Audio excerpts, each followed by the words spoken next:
అరే వాల్యూమ్ బెటరా.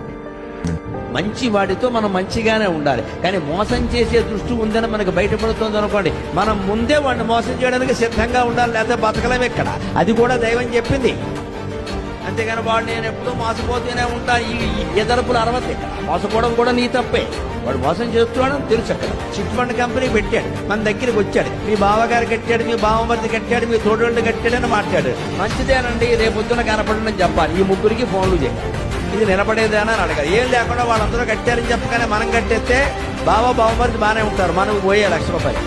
అంతేకాదు మోసం చేయడానికి కూడా ఆలోచించుకోవడం, మనం మోసం చేస్తున్నాడు కూడా. అందుకని వాడు మోసాన్ని మోసంతోనే చేయించాలి. కలియుగంలో అదే నియమం. అది తెలివి అంటారు. ఆ మాత్రం తెలివి లేకుండా, లౌక్యం లేకుండా అమాయకుల్లా బతకూడదు. అదేమి గొప్పతనం కాదు, అది భక్తి కాదు. మంచివాడిని మంచిగానే చూడు, చెడ్డవాడిని చెడ్డగానే చూడు. దూరంగా పెట్టి, కనీసం కొట్టకాల అద్దెట్టకాల దూరం పెట్టే.